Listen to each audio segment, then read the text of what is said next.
Former Channel 12 reporter Chris Balish is saving major money by doing that. He's doing it without a set of wheels. His new book is How to Live Well Without Owning a Car. Claims to show you how to save money, breathe easier, and get more mileage out of life. Now, if you like info and you want to download the first two chapters, you visit www.livecarfree. That's livecarfree.com.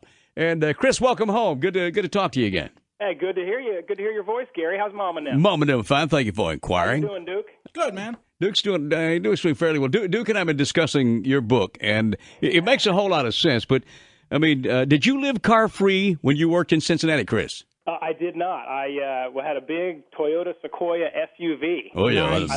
Big boy. Thing. Yeah. Love it. And then when I moved to St. Louis, that's when I sort of accidentally became car-free, Gary. Mm-hmm. And that's one important thing. I'm not anti-car at all. I'm not against big oil. I'm not a political guy. Well, you understand we love our cars, and we even sing songs about our cars. Yeah, I know.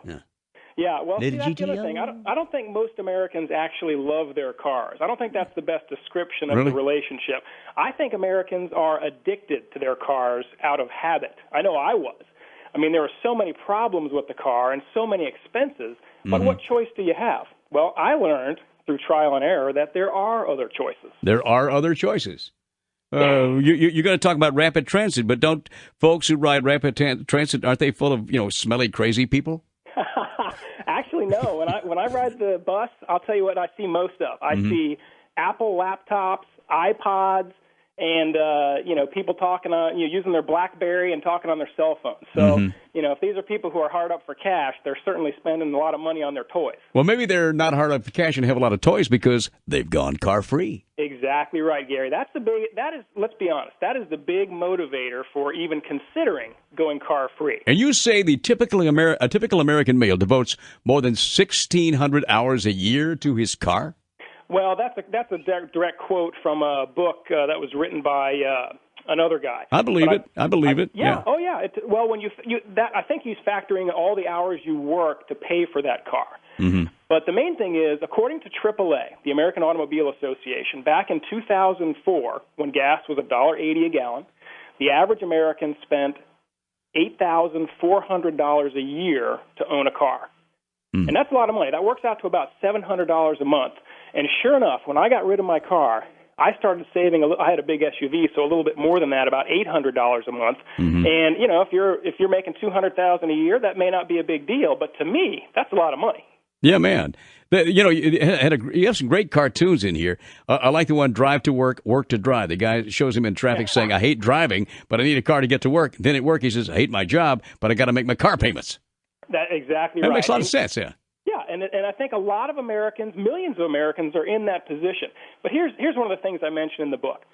The U.S. automobile industry spends about $20 billion every year on advertising to convince Americans of three things. One, that cars are affordable.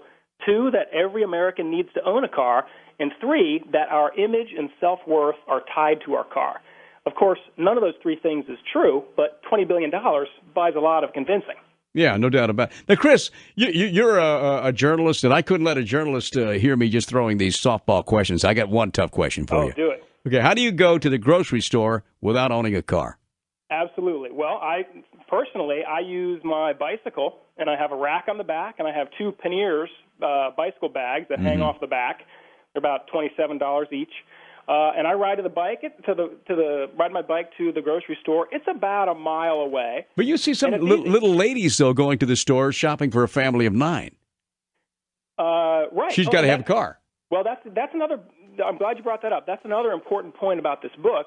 That is, I'm not against using cars. Right. I just think you can save a ton of money by not owning one. I rent a car probably every other month or so. Mm-hmm. And when I rent the car, I use it to do all the errands that I can't get done with my bicycle or using mass transit. For example, you're not against owning a car. You could have a car, and then you don't use it quite as much because you use it to go to the grocery.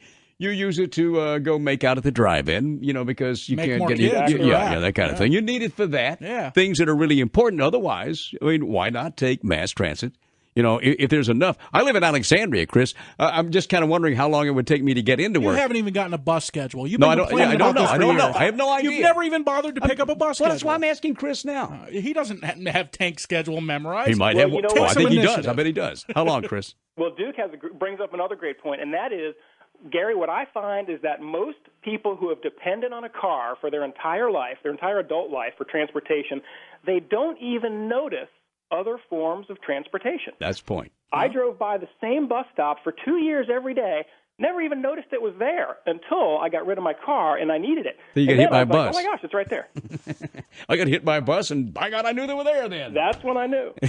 Wait, okay, Chris, now how can I get a hold of the book? Is it on Amazon.com or all the stores? It should be everywhere. It's at Amazon.com, BarnesandNoble.com, and hopefully it's in your local bookstore. You can go to livecarfree.com, which you mentioned earlier, and people can just click on a link there and go to a couple of different places that sell And you it. get the first 2 chapters, by the way, if you hook up right away. That's great. Yeah, anybody who is seriously thinking about this, or if you just want to save money, and remember, this is $500 to $800 cash flow that you can save in your monthly budget. Go to livecarfree.com, download the first 2 chapters, and in there you'll find a car cost worksheet. Fill that out, and that's your first step to figure out how much you're spending on your car. And then go from there. Hell, I love the cartoons. Gent Singer in here, too. They've done a great job on the cartoons. Andy Singer's awesome, yeah. All right. Thank you very much, Chris. Thank you, Gary. Hey, can you do one thing? Can you do a little ID for me about the Broadband Broadcasting Corporation? You got it. We'll be right back. More after this. You're listening to the BBC on the big one, 700 WLW. Attaboy, Chris. He remembers. Thank you. See you. This is the BBC. Look out now. They are good. Real good. 700 WLW.